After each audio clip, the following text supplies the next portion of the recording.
Last week, we talked about building resilience, both physically and mentally, to handle the challenges of trail running. But sometimes the biggest challenges come from the environment itself. The trails are beautiful, but they can also be unpredictable. Weather changes fast, terrain can be tricky, and getting lost or injured is a real risk. The question is, do you know how to keep yourself safe on the trails? Today, we're talking about the essentials of trail running safety. My guest today is Blake Dyason, an experienced trail runner, environmentalist, and an outdoor safety advocate. As the founder of Love Our Trails, he's dedicated and passionate about preserving the paths we run on and ensuring that every trail runner understands the importance of safety in the mountains. He's seen firsthand how small mistakes can lead to big problems, and today he's here to share practical safety tips that every runner should know. In this episode, Blake and I dive into the must-know safety tips for any trail runner. How to prepare for different trail conditions, what to do if you get lost, injured, or caught in bad weather, and the essential gear to always have with you. Blake, welcome to the Trail Chasers. Yeah, thanks for having me. Let's dive into this. Yeah. So this season, I'm actually going to ask you first, when you're kind of at a race, and you're on that start line, what is going through your head? What are the feelings? What is the vibe? Are you stressed? Are you nervous? So I love this question because I started running in 2009, I think. And back then I was so stressed. Like the night before, I remember before my first 21K, like I couldn't sleep the night before. I was like, how am I going to get through this? Logistics of just getting there or finish, like how I'm going to get back to my car afterwards. Like all these things just are so overwhelming. But like years later, I got over the racing side of it. I run because I love running. I run because I love the community, the places I get to see. And so there's less stress. I've become very much in tune with my body. And if I'm having a great day, I'll run hard. If I'm not having a good day, I'll relax. And there are very few races that I like really go to with like, this is going to be a race that I'm aiming for a certain time. So I set maybe 1-2 of those a year. This year I've got Otter planned. And so maybe at the start of Otter, or the night before Otter, I'll have a bit of butterflies. I'll be excited. But like for most races, it's really like, it's just excitement to see the community, to like stand and catch up with someone you haven't seen for a few weeks or months, and just enjoy like a moment of connecting with nature and ourselves and our community. I love that.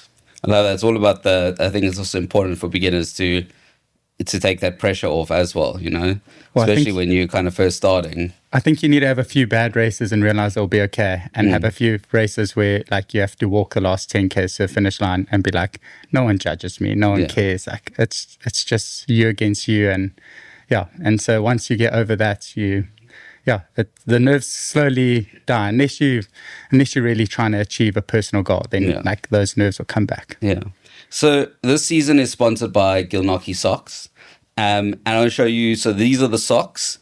And what I'm going to do, I'm not going to put you on the spot now, but at the end of the episode, I want you to give me the 2 words that you would have on the back of your socks. They can be whatever. Obviously, bearing in mind, it'll probably be more for the person behind you, but give it some thought. Don't think too hard. I've got an answer. Okay. What do you want to give me the answer now and see if it changes? Yeah. Okay. Be kind. I love that. Mostly because I saw a cap that said it recently now, but it's actually been a dream of mine to have trail shoes with be kind or step gently underneath them, so that the footprints you leave just remind people around you to be kind, not just to others, but to our environment. I love that. So, I don't want you to think too hard and too deep about this, but what have been the kind of 5 most pivotal moments in your life, career? You can go wherever you want with this. I'll leave it up. Well, 5. It doesn't have to be 5. I should actually change this. Like people, as soon as I say 5, people are like, oh, pressure. So most poignant moments, doesn't matter how many. I think one of the most life-changing moments for me was in 2010 when I actually started trail running properly. So I think June 2010, I ran my first half marathon trail run, which was the 9.5. And I actually don't even know how far a half marathon was. I just went because friends convinced me there was a good after party. 7Ks in, I was in like squash shoes or something. My toenails were coming off. And I asked someone how far we still had to go. And that's actually where the penny dropped. I was like, this is far. Like, this is a far run. And so I got across that finish line, and like something happened. Like, one is I finished with a bunch of people that were at the same pace of me that struggled pretty much as I did. And I felt like I was part of something. I felt like there was this like respect and community and love that happened. And no matter how much pain I was in, I was like, I'm coming back. Like, I want to experience that feeling again. And then the other thing that once I left was like, I fell in love with running through those forests. Like the smell, the feeling under my feet, the change in environment, often running feels monotonous at the beginning, like that didn't. And so I was like, when I got back, I was like, I'm going to take up this. At that stage, there wasn't like a big thing of trail running. It was like, there were a couple of weird people running on trails. And so I remember joining the winter summer trail series, and there's like 7 to 15K runs. And I did those, but like, there were maybe 50 people on the start line. I'd be in the top 20. That didn't take much. I didn't have to train. And then I got invited to do a 100-miler to raise money and awareness for girl fighting breast cancer.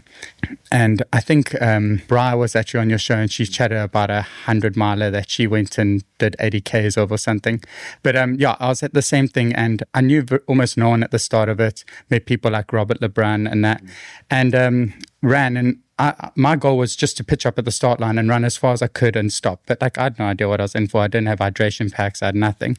And we all dressed up in like these pink tutus and Speedos and went out. And as the sun sets, I'd run about 50Ks already. And I was like, cool, here's a vehicle, food. I'm getting in the car. I'm leaving. And the group was like, no, like, we're going to walk through the night. It's not going to be a run anymore. It's going to be dark. Here's a headlamp. Here's a pack. Let's go. And that was rough. I ended up almost hypothermic. I didn't have the right gear. I pulled tendons in my knee. And I don't know how many Ks I did. It was probably over 100. And like, this is the furthest I'd ever run, was like a 21. And a couple of things happened there. Like, the one was like, I was so angry because I was injured. And I'm like, why am I showing off? What am I doing this for? And on the other side, I was like, I've gone further than I could have ever dreamt. And then while we were supporting there were 44 people, only 3 finished, I think. One person went to hospital with hypothermia. Like, it was a wild event. And it was like not a race. It was just a bunch of friends doing this crazy thing. We started in the wilderness at ebb and flow, and we like basically ran through the mountains to Georgia and back on the beach back. Like, it was wild. And like, got lost. It was so cool though. And it was amazing as how the community came and supported, like, people you don't know. They just pull up a vehicle, make a scuttlebra in the morning. Like, it was so cool. And we all became like these close friends. But I got to meet the lady, Nikki, who she sadly passed away. But before she passed away, she told me our single greatest gift in life is our health, vitality, and mobility. And so I quit my job. I recovered from my injuries, and I dedicated my life to making a difference. And so I like literally everything, like 50% of everything I do will be to give back in some form. And so originally it started with just like I did all these races, cycled from Cape Town to Durban, ran comrades the next day, tried doing like double comrades or a puffer into oceans, like all these like radical ideas that a bunch of us did to raise money and awareness for different causes. And eventually I realized, like, actually this is destroying my health. I don't have the capacity. And then I slowly evolved my whole life into like where can I give back? What is meaning for me? And so I started the things like the mountain rescue and now volunteer safety services for crime prevention on the mountain. But like in my personal capacity outside of the trail world, I also like looked at my life and I was like, where can I help? Like, where do I have passions? And so I help run an orphanage, and I have a business that supports like other charities. And so like I just reinvented my whole life around like, what is my purpose? Where can I give back? And like, how do I as this South African live a meaningful life that I can sit back and be like, I'm doing my part for society. I'm earning my little living. I can be proud of my efforts to you, and I'm not just living in a world where I'm consuming and taking and growing my castle. Like how do we uplift everyone around us? And so that one sentence from Letty completely changed my view on the world and drove me into the space of where now I just drive meaningful impact product businesses or movements. Sure. And you touched on it a little bit, but if you had a business card with your name on, what would it say underneath your name? I think it would just be like curious. I like that. Curious or like probably just curious or like willing. Like I just want to try things. Like I want to get out there and try things, and like as long as they have purpose or meaning, like I'm willing to try it. And like sometimes that meaning is just like running an event further than you thought you could run. Like it's a self-test. Sometimes it's about doing a trail run or something with someone who's never run and just supporting them and getting them across the line. And sometimes it's got a lot more. So yeah, I love that. And what is the most important thing that every trail runner should know, new, old, whatever stage they're at before they kind of go into the mountains? Sure. The most important thing, I think it's, I think for me, what I think we need to realize is that like trails are footpaths that connect us to wild spaces, they connect us to communities, and they connect us to ourselves. And if we treat them that way and respect all of those things, then we're starting on the right foot. And I think often is like the challenge is trail running is this incredible sport that's just growing at such a fast pace.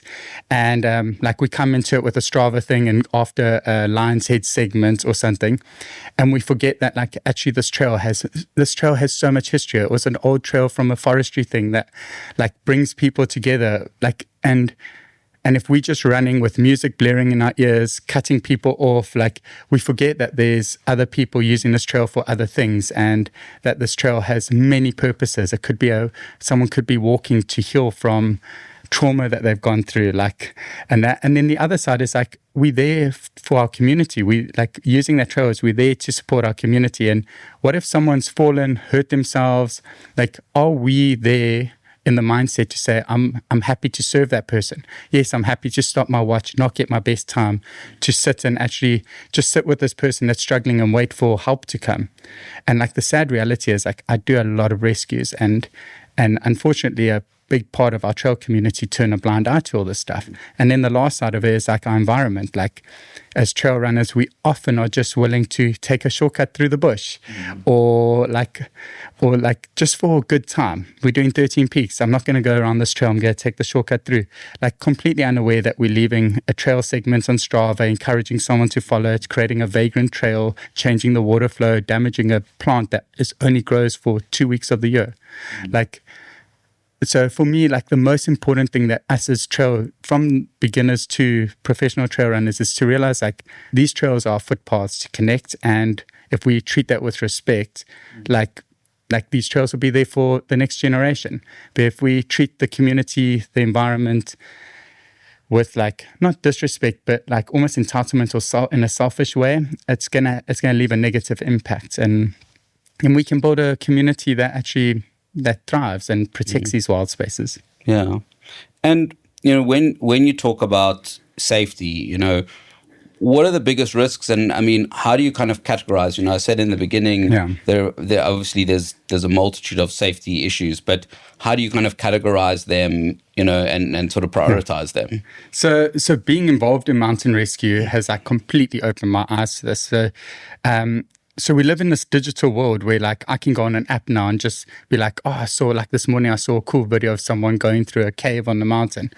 I can now download his Strava route or his maps and I can go do that. There's no description of how technical it is. Did he use ropes? Did he not? Like there's none of that. And so what we often do is we often chasing things without enough research, without a correct map, without the right experience or technical abilities, and we find ourselves in trouble. And the challenge as a trail runner myself is I think I'm so capable. So I just go do it. And I'm like, oh, if it's terrible, I'll turn around. But sometimes we cross that boundary. And so for me, like, what can we do is for safety? Safety is a thing of being like aware of your abilities and aware that the mountain is this living thing that is dangerous and we need to treat it with respect. So like understand your abilities, plan what you're doing, tell people where you're going, go with experienced people, don't put other people in danger. So that's like the first thing, mapping, planning and that. But the other stuff is like accidents happen. Yeah. So like you can be running a solo run on the middle of the mountain and sprain your ankle or break your ankle just by stepping on a loose rock and you're stuck there and no one's with you. There's no cell phone signal. The clouds come in. Have you got a warm top? Does someone know where you're running, what you're doing? Like these things can happen and they don't happen all the time. But as trail runners, we need to realize like we're not invincible, and that we we must just treat it with a bit of respect and realize mistakes do happen. It doesn't make us a bad runner or like it's just they happen and so like accidents happen, planning, and that's like a really big one. And then the other side for me is like we have a challenge, or there's also a big health thing. We've seen a big increase of health problems. So people with underlying health issues, like taking medication that they may be allergic to or having a side effect on, or like real things like heart attacks or stuff that do happen. And like no one's invincible to this stuff. So I think we just need to be aware of it and like listen to our bodies. If we're sick, don't go climb the mountain. And then the last thing is like crime. This crime isn't everywhere on the mountain, but there are places with crime and there are organizations like we're starting VSS and there are many others that are trying to address it. But for me, as trail runners, we often feel safer because we're in a group and we're running and we fit and we know where we're going. And so we don't feel so vulnerable. But we're running past the single lady or the foreign tourists that are walking who are going to walk into this dodgy person who we just ran past. And as trail runners, we don't report it. And maybe because we don't know where to report or what to do. But I think the biggest thing is like trail runners in that space is often we aren't the ones that are being mugged like most of the time because we fit fast, know where we're going, we're not an easy target. But our job on this mountain is to contribute back to that community and to say, oh my word, I saw someone lighting a fire in the bush, I saw someone stealing or bark stripping, I saw someone behaving weird or sleeping under a rock. Let's report it, let's get people there to like train people, law enforcement, to actually go and check it out. And by doing that, hopefully we can prevent crime onto these people that are a little more vulnerable. And, when you talk about safety gear, obviously there's a big debate around the sort of like essential items, compulsory items in races. But, if you're talking about a beginner going out for like a short run, maybe getting a bit further, what are the kind of essential items, like the top 3 or whatever that you have to take or always take no matter how short your run is? So I'm gonna flip it around and say like your minimum safety gear is not for you. Yeah. Like if you're running and you bump into someone, so the other day I was on Lion's Head, a lady had fallen 10 meters. She had to literally fight for her life. If I'm running and I've got nothing with me, I can't help it. Yeah. But if I have a space blanket, make a big difference. If I have a warm top, I can sit there in my while I'm sweating and cold, I can put a warm top on and sit and help her. Like the idea of safety equipment isn't always for yourself. It's often to help someone else on that mountain. And this is where this community thing is so big. And so like what gear do we need? Like a space blanket, it weighs nothing, it costs like 15 Rand. Like just keep them. I've got them all over. I've got every bag has one, my car has one, like they're all over. Just keep those. They'll save your life, they'll save someone else's. A waterproof jacket. Invest in a proper waterproof jacket. I've had one now for maybe 10 years. Like you don't use it every day, but like a proper waterproof jacket will save you. And then like for me, like those are like the 200% essentials to like just be on the mountain. But then everything else is like, find things that are comfortable and work for you. Like, get the right shoes. Like, you'll have less risk of being injured, twisting your ankle. Make sure that you have the right sun protection, that you wear a cap. Like, heat stroke is super dangerous. And then if you're going out in winter or cold conditions, like, understand layering. How does layering work? And like, some people go out in a puffer jacket. Like, if a puffer jacket gets wet, you're in big trouble. Like, that thing just gets colder. So like, how do you use a fleece? And so I think for me, it goes back to what I said earlier. It's like understanding what your abilities are and your experience is, and then growing gradually. Don't just dive into the biggest thing straight away, which I was 100% guilty of. It's like, how do I get the right gear slowly, test what works for me, and grow like step by step into that space. And just like the other side is just be aware that you're part of this community and there are other people that might need your help. You're running a segment, you're after a time, or you're in a group run and someone's fallen sick or in trouble. Like, hopefully you got enough gear to help them. And if the tables turn, you hope someone else has enough gear to help you. Yeah. Going back to that safety blanket, what is a safety blanket? What does it do? Why is it so important?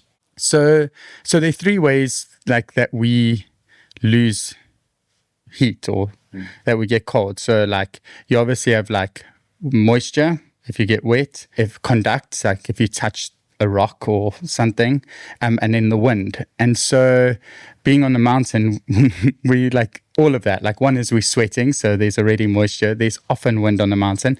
And if you're sick or injured or something, you're laying on the ground, you're conducting. Like, it takes seconds, sometimes like a few minutes, and you're really cold. And so how do you make sure you stay warm? And so this space blanket is basically an amazing tool to be able to keep that warmth in. It doesn't allow that heat to leave your body. So like, I've been on runs where it's got super cold, actually doing sky run. And it was like 30 degrees in the morning, started snowing in the evening up on the mountain. And like, just putting that space blanket under my rain jacket just ensured that heat stayed in, and like, it changes everything. But like, also for someone that's potentially on the ground, like it acts as a way to keep that heat in for them. And then there's one more benefit to a space blanket that we often don't talk about, but like, it's incredibly visible. So for rescue teams flying in a helicopter or something, if someone's using a space blanket, you can spot it from far away. It's an easy way to signal, where like, if you're flying a helicopter looking for one person or two people out in like the middle of a trail, like, it's going to be hard to spot them.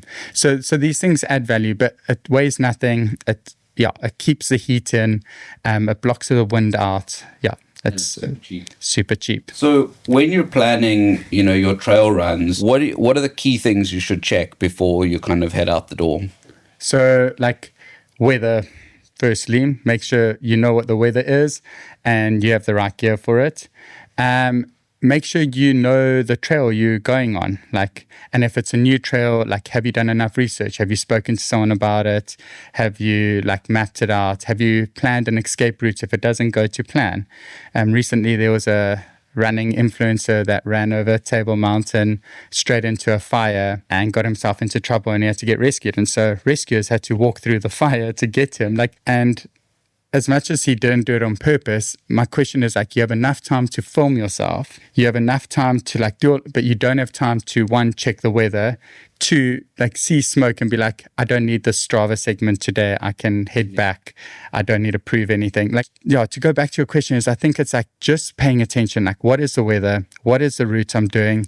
And does anyone know where I'm going? Or have I got a plan to, like, if anything goes wrong or my plans change, to get back? So like, have I got a phone with data on so that I can get an Uber if I come out on a different side?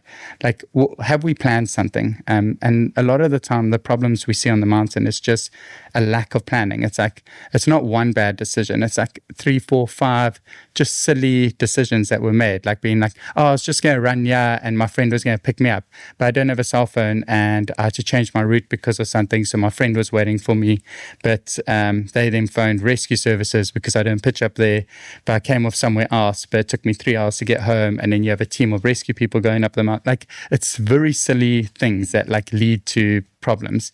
And so I think just a little bit of planning, weather, route planning, tell someone where you're going. Yeah. And when you kind of look at mountain rescue and, the work that you do, what are kind of the biggest mistakes that you see? Like even the most experienced guys, what are the biggest mistakes you see when you're kind of rescuing people? So most like rescues are broken up into a myriad of things. So like we have medical issues. So like in a shopping center, people have heart attacks, they trip, they get injured. Like these things happen. And so being on the mountain, the same things happen, especially if we have like 1,000 people walking up Platter Clip in summer a day. But like, so that's like its own kind of basket. But like falling and mistakes in that, like what often leads to it is like people doing things outside of their limit.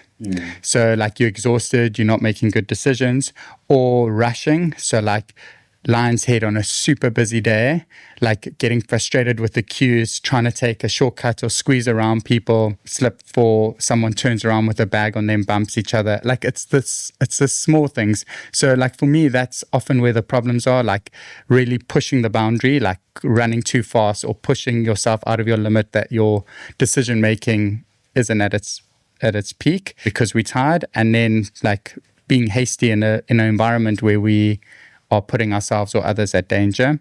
And then I suppose the other thing is like the biggest thing, which isn't like the serious rescues, but the ones where we go and fetch people, is the myriad of silly decisions that are made up to that point. Like waking up in the morning, seeing the weather's bad, but not taking warm clothes. Or seeing that it's like going to be a 40-degree day and starting your hike at 11. Yeah, it's a myriad of like really small decisions. Being like, oh, I'll just turn around when I need to. But by that time, it's often too late. Yeah, or bad comms or things like that. So I think it's lots of small things that lead to someone being in trouble. It's not often just one thing. And I think we as trail community just need to be slightly better at like just thinking about it, realizing like I'm going out. If something happens to me, I need to make sure I'm safe. If I bump into someone else that's in trouble, I need to be able to help them. Like, do I have the rescue number saved? Do I have... And, going back now to yourself personally, when you're kind of doing a trail, you're on a run and you get lost, what is your protocol? What do you kind of do? So firstly, I try not get lost, like, which is like the primary thing. And that goes back to planning.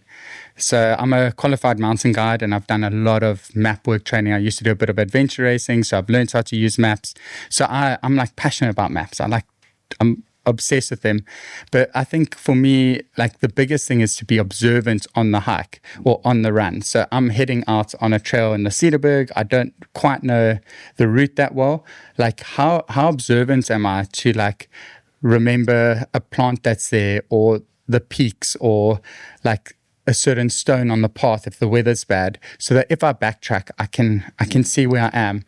Like, and I often think we forget to be conscious of our environment around us when we're running, because we're just like, oh, out of breath. Oh my word, I need to pick up the pace. I'm after time, or I'm having a bad run, just pushing. Like we forget about paying attention to that stuff. And I think if you're observant to your surroundings, you're often able to backtrack.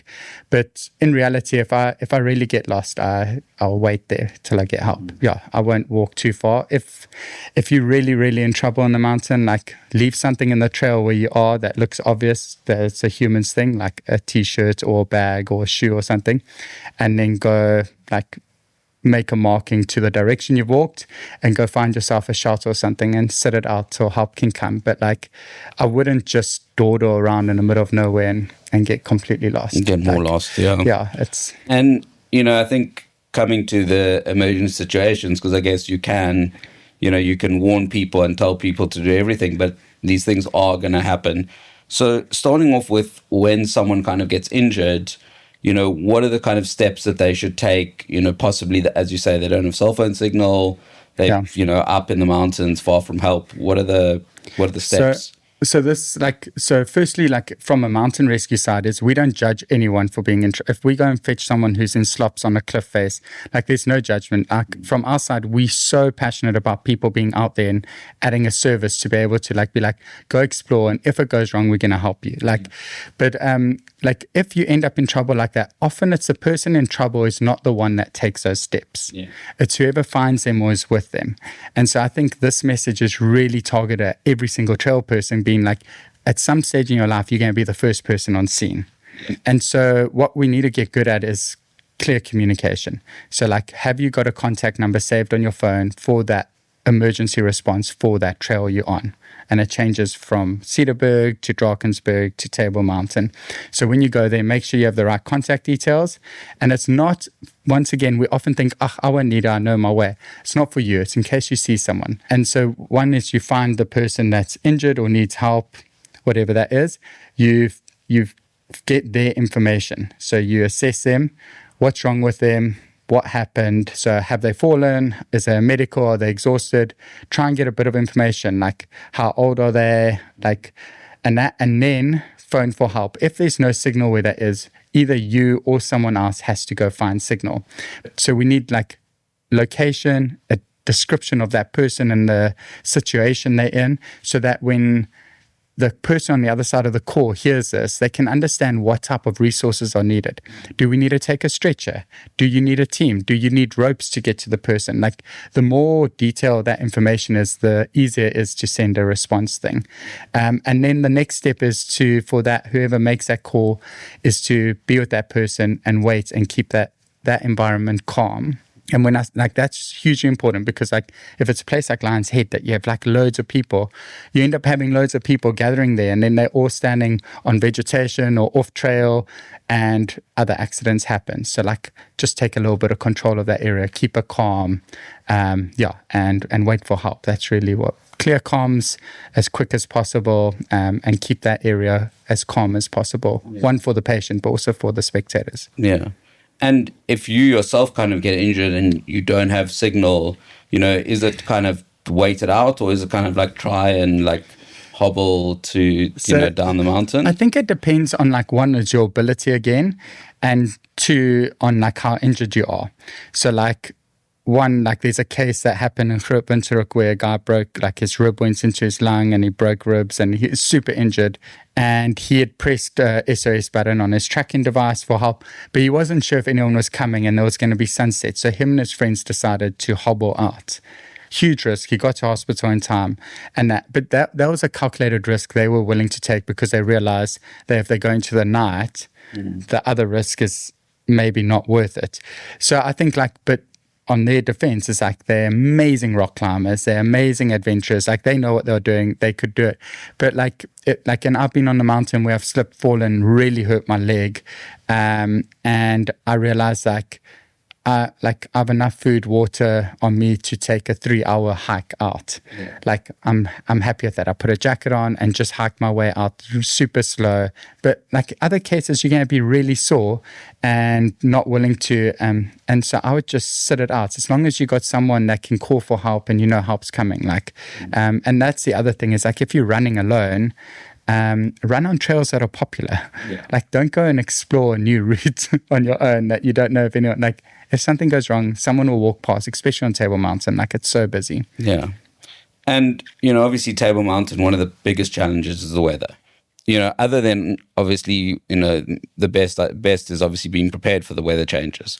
But if you aren't prepared and the weather suddenly changes, what are there kind of any steps, or is it like get down as quickly as possible? So this is our ego playing. Like, I've done this before. I'll just finish. I'll run through it. It'll be okay. I'll just be a little bit cold. Like, I think we need to get over our egos and be like, this doesn't feel good. I don't feel comfortable in this situation. Let me listen to my gut feeling. Let me get off. And I've done it with some of my friends, like going up Cliff Corner Ridge. Like, I've hiked it 100 times, super confident. One day I went there, it rained in the morning. I got there, I held on the rocks, and I just had a really bad feeling. I looked at my friends, I'm like, I don't feel good today. Like, let's get out. And we all looked at each other and we're like, are you sure? And we're like, it doesn't feel good. Let's get out. Yeah. And we left. And I think it's like getting over that ego of being like, I can do this. It's being like, does it feel right? I don't have to prove anything to anyone, and step back. Yeah. And, we've chatted about the kind of the navigation skills and your navigation skills. Is there a way to improve that other than just getting lost a million times, because that's not, I guess, the most ideal scenario. So I think you want to get lost, but like, there's safe places to get lost. So go run, like, plot a route on your Garmin or Cinto or whatever app you're using, and plot a route and try follow it, but follow it through a place like Newlands, where like if it goes wrong, you know you're going to come onto a woodcutter trail or contour trail and get your way down. It's a fairly safe environment to get lost. So go and test your skills like that. But they're also like really fun events. I think Robert LeBrun has these little navigation events where he like sets up a whole bunch of points and gives you a map and you plan. And it's a fun way of being fit, active, and learning to navigate. But for me, it's like take an area you know fairly well, plan a new route. You live in Cork Bay, plan a new route that you want to do, see if you can follow it on your map or whichever system you're using. And when it goes wrong, be like, okay, well, I know how to get down. I'm safe. Learn again. But it's really just practice until it becomes natural. And what you'll find by doing that is you'll start paying attention to like things around you, because now you planned this and you're like, I need to turn left at some point. So what is my catchment? We use the term catchment. It's like, if I get to the river, I've gone past my turn-off point. If I get to the mountain, I've gone past my turn-off point. That's like my catchment zone. So I know I've gone too far. And so you start thinking ahead, like, and it's just practice. Like, but often, like, we become lazy with technology. Like, we can just like download an app and our phone vibrates and we turn left and we never actually have to think. And it'd be cool to go back a little bit and like really learn to navigate. Yeah. And, you know, we've chatted about always having a jacket, but if you don't have a jacket, and the rain comes down, is there a way to keep yourself warm or to, always just keep running? Like, so one is keep your core temperature warm. So like move. Yeah. But if you're injured, it's really difficult. If the weather's really bad and you can't see it, it becomes really difficult. And there are other things like, when I guide hikes, I keep an extra couple of black bags in my bag because I can just put that over someone in case something ever happens. But the reality is, like, as trail runners or hikers or outdoor people, like, we want to go out and we want to explore. And like investing, I understand it's expensive, but like investing in one rain jacket is like, it's all you need. And it weighs so little and it goes in your bag. And then you have this freedom. A rain jacket's not going to slow us down. I struggle to understand what the resistance to that is. And if someone really can't afford a rain jacket, like I think there's something called Mac in a Sack or something, which is like quite an affordable one. They're just not very fitted, but they work really well. Like take a black bag, take something that can just be in your backpack all the time. But I don't understand where the resistance is that we have as like trail people being like, oh, today I don't need anything. I don't need and I'm guilty of it. Like, I don't need water today. And then I have a bad run and I have to, my 2-hour run becomes a 3-hour run. And the water source I thought I was going to get to is dried up. And I end up in trouble. Like, we're all guilty of it. And I'm trying to understand where that resistance from this community comes from. Like, when I mountain bike, I don't have that resistance. Yeah. Like, when I mountain bike, I have water bottles, I have food. I'm fully prepared always. Mm. Like, I don't go do 100K mountain bike and like not have a tool to fix my tire. Yeah. But I'll go run without a rain jacket or water. Or like, it's a weird culture we've developed in this space. Yeah. Why do you think that is? I think it's because the sport's grown so quick and it's so accessible. And like, we start small with a 5K and I do this and then it's a 10K and then I do a whole bunch of 21s on the mountain and I never have to use all my food or water. Yeah. And I forget about the 6 times I did and I remember the 20 times I didn't. But like, when you don't have it and it goes wrong, it goes very wrong. And I think in mountain bikers often had to help build their trails. They're like, mountain biking, they built their own community. Trail runners have just come on and like got all these free trails to go and explore. Like, and so like, so I think mountain bikers, and then carrying your mountain bike out of a trail really sucks. So you're not going to risk, like, you're going to make that mistake once and not do it again. So I think our risk reward is maybe different, but I think we should take it a little more seriously. Yeah, I think that's also a good thing for beginners to, as you say, start practicing those things, get the habit in, when you're doing, even though you are doing a 5K, get those habits in early so that it's like when you get to the longer distances, it's kind of embedded in, in your thinking. And even like the nutrition side of it, like you're running with the running pack, like drinking water, get used to drinking water, even if you're drinking at the end. Like it's the process of like, one day I'm going to run a marathon. Like this should be second nature. Yeah. And we chatted a bit earlier about like trail etiquette, what are the sort of guidelines around interacting with other people on the trails, not only runners, but hikers, mountain bikers. So, yeah, and this doesn't just go for trail running, but for this podcast specifically, it's like, let's focus on trail running. So like I think the biggest thing is realizing like that we are using paths that connect us to other people, like, but also connect us to nature, and then connect us to ourselves. And if you think about it, like if that environment, let's start with nature, if that environment wasn't as beautiful and pristine as it is, would we still be running there? Yeah. Probably not. So why is it okay that we run in these big groups of 100 people, 80 people, and then we stop and all just stand off trail on the vegetation? Like, why is it okay to graffiti your name on something? Like, why do we think this is okay when we go there for that beauty? And if it wasn't that beautiful, we wouldn't go there. And like, it's easy from my side to go, because I don't do graffiti, to point at someone going, why are you graffitiing here?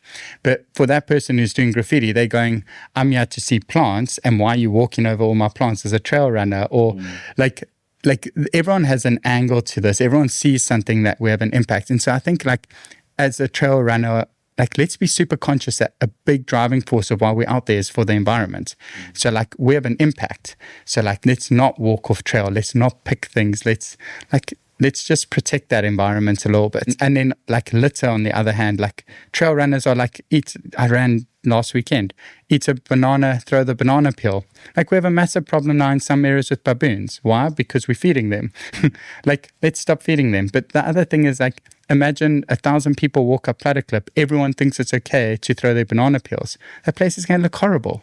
Just take the stuff out with us. So everything from your food, your wrappings, like, and that's something like as Tuesday Trails or Trail Dogs or whoever you are that has these running communities, like we have a responsibility as those leaders of those groups to like drive this in and be like, hey guys, let's behave better. This is why we do it. Educate, host events where we can educate people. We're attracting so many new people, like someone has to pass that knowledge on or the reasoning behind it. Yeah. Because like in my head, banana peel's environmentally friendly, but like maybe one in a huge place, but like 1,000 on a trail is not going to be great. Yeah. So that's the one side. The other side is like there's another human element there, and people are using that trail as a hiking trail, a mountain biking trail, a horse riding trail. Maybe they're just going to meditate. And so me running with loud music, me running and shouting to my friends on the other side, like, is that fair on the other trail user? Am I respecting their space? And then like as a trail runner, like being aware that like some people are walking and we come running past at a pace and we give them a fright, or like, can we communicate gently? Can we communicate up front and just be like, by the way, passing on your left, passing on your right, or, oh, it's quite a dangerous area to pass. I'll walk for 10 meters. Yeah. Like, but what I see a lot of is we just, as trail runners, dart straight through the bushes around everyone. And then we have an environmental impact. We give people a fright. We put people at risk, ourselves at risk. It's just a weird thing that can be avoided completely. And then the last one, so there's like the human element, and that human element is a two-way thing. Like I'm connecting with myself. So I could be walking out there praying. I could be walking out there meditating. Like I don't need a mountain biker, trail runner, horse rider, or someone coming past and almost tripping me. Like, yeah, how do we do this in a way that we respect those people's space, and vice versa? Like if someone sees a trail runner coming, how do we make space for them to be able to go through? And I think that's a big thing that like, if you want respect, you have to lead with respect. Yeah.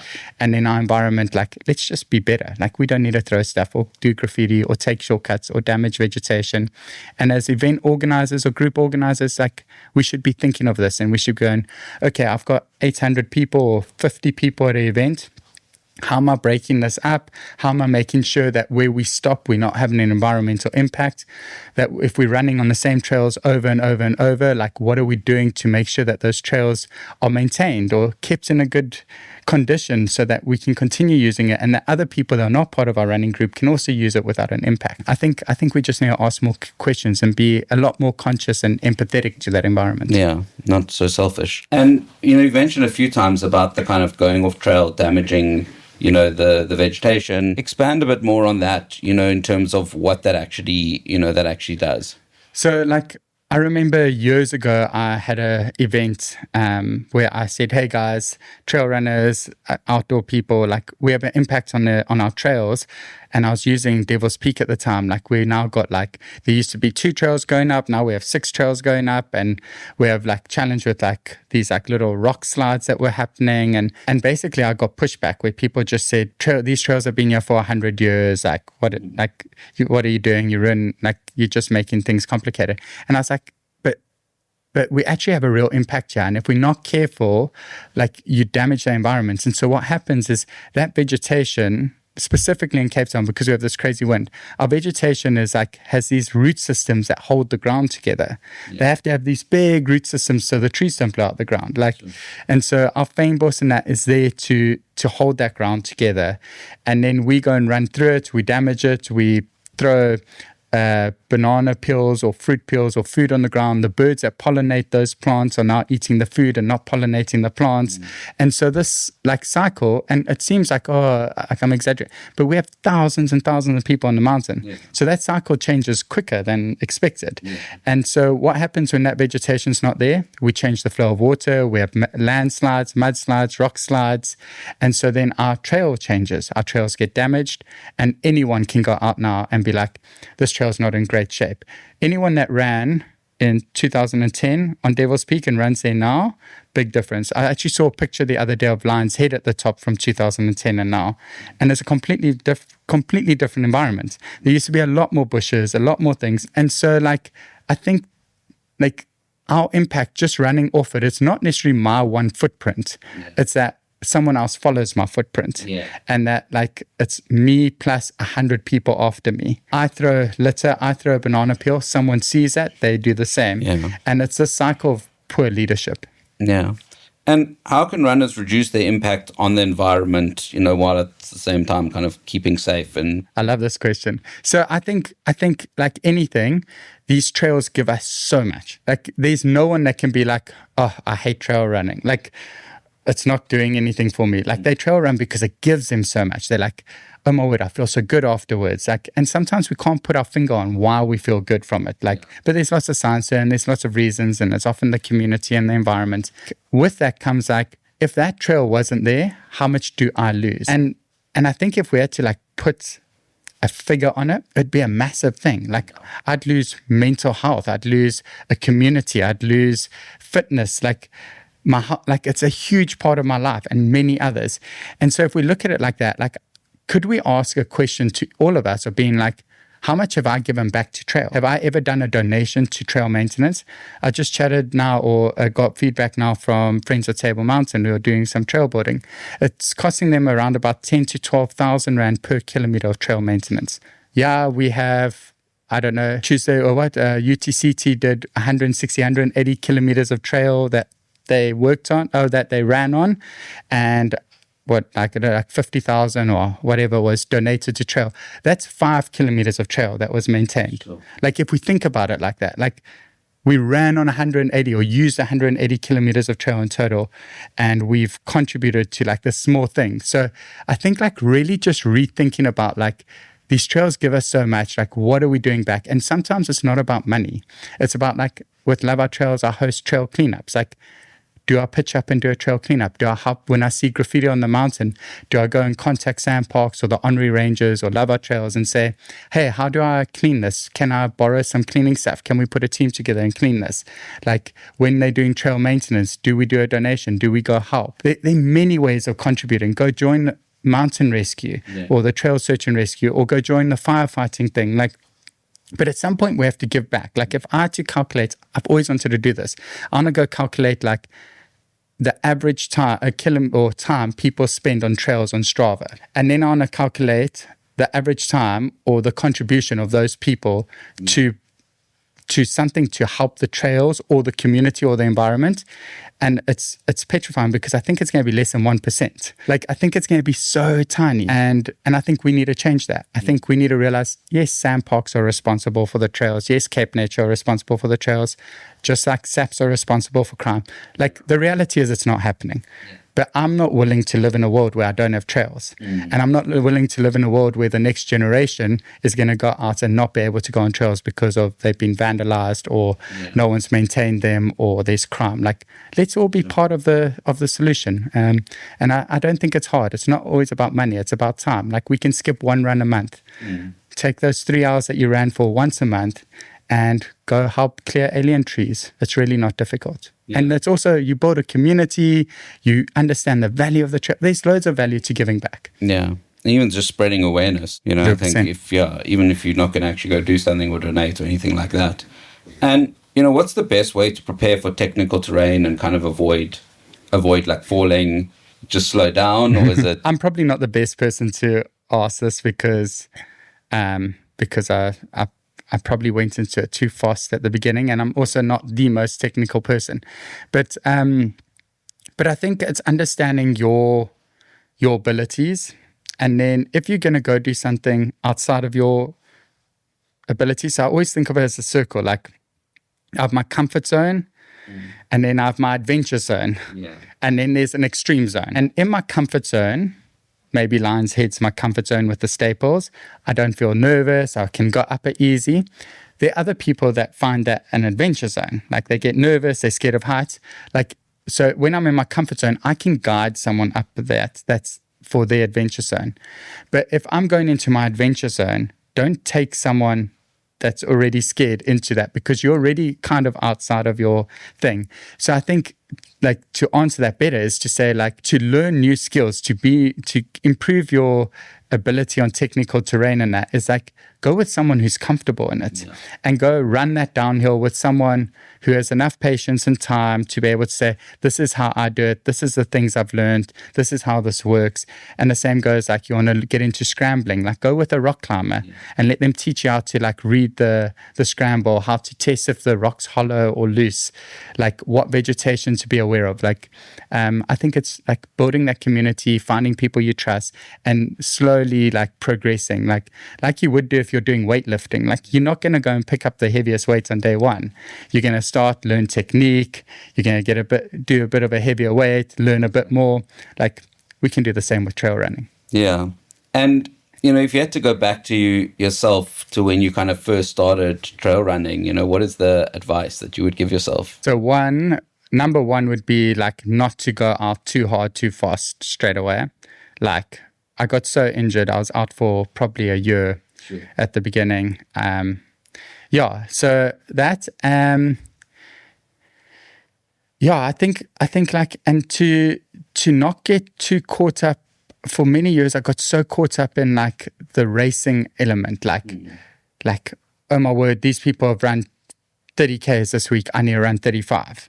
Like, oh, they're running at like 5 minutes a K, I need to run at under 5 minutes a K. Like, and to just focus on, like, my journey. Like, oh, I'm not running that fast at the moment because I'm training for a distance race. Like, it's me. I'm after this. Or I'm not running at the moment, like, training to be fast because I'm actually focused on family things, or to be content with where you are, and the journey, like, for longevity of running. Like, I see a lot of people come into running, they love it, they do 3 years, and then they pick up a new sport sometimes, or trail running becomes like the sideline thing. And it's because, like, too much, too quick, get injured, and they're like, this isn't for me. And I think if we're just a little more gentle on ourselves, more conscious of our bodies, I think that longevity would continue. And you look at, like, some of the best trail runners that have been in the sport for long, like, they took long. Like, you look at some of the pros at the moment, they stayed, like, pro on, like, the short distance or the marathon distance for, like, years, and then they moved to an ultra, then they moved to, like, the 100-miler. Like, very few of them are just, like, day one 100-miler pro. Like, and we built this weird culture where, like, it's all about pace and distance, and, like, people are just going out so hard, so quick, and getting really injured, and not necessarily, like, I think losing the essence of, like, what trails bring us. especially because in the beginning you're not that competitive, so you might as well take it slow, And, on reflection, what kind of keeps you coming back, doing this day after day after day? What's that kind of driving force? So I'm deep down inside, I'm in love with nature. Like, I'm in love with being outdoors. And like, I don't know, if I had to like write down things it does for me, it'd be pages. Like, there's so many things that I get out of it. Some days it's just like seeing a new plant or finding the Dysons, and other days it's like the community, and like there are many layers to like why I'm there. And so that changes. Recently, like 2 years ago, I went through a loss in my family, and so trails became a place for me to be alone and think. Like trails give us so much. And so what brings me back, I think, constantly changes as I change, but I think like it's really about like my service to the community. So like being able to like pitch up at a race and chat to someone, or someone chat to me, and that connection that happens, being able to volunteer in the mountain rescue and help someone, and create this space where people can go out and explore and know that there's a voluntary team that will come help if something happens.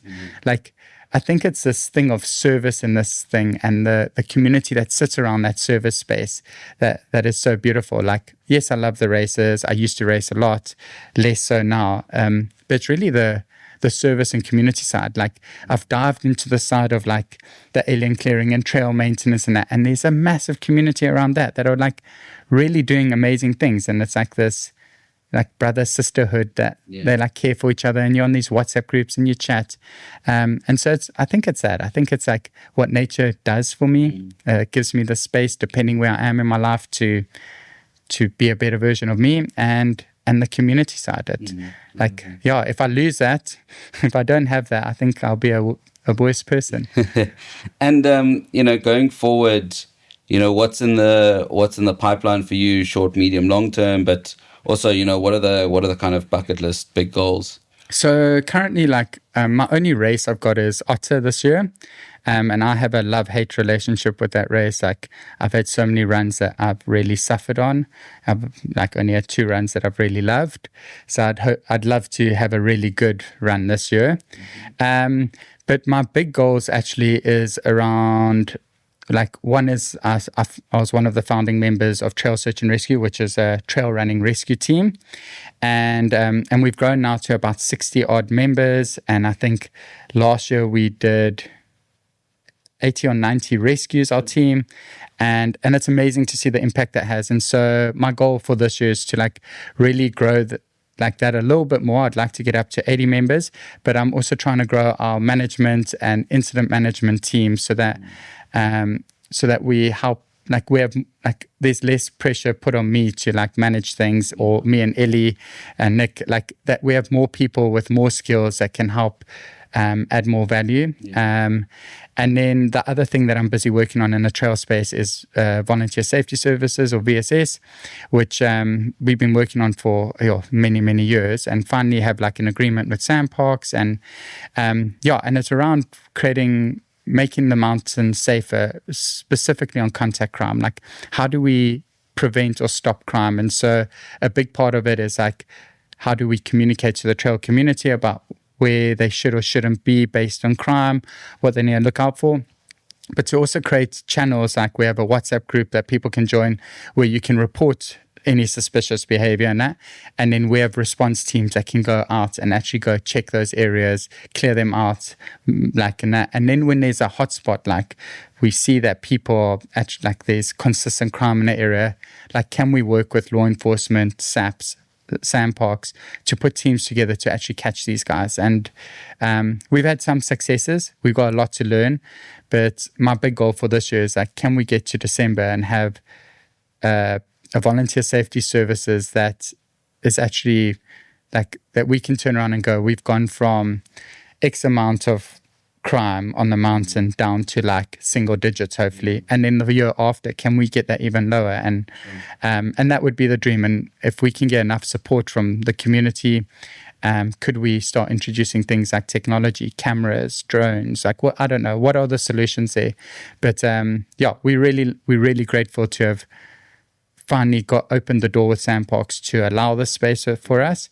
And it's not perfect, lots to learn, but I think I'm really interested in putting a bit of time into that, and hopefully in the next year or two create a space where we all feel a little safer out there, and we're not watching our back as much. That's really the big goal. So, and for beginners kind of getting into trail running, how do they, I guess, find out about this sort of stuff? Like what's happening in terms of safety, and then how do they report stuff, and then how do people kind of get involved? So partly my fault is we haven't punted it a lot because we're learning as we go.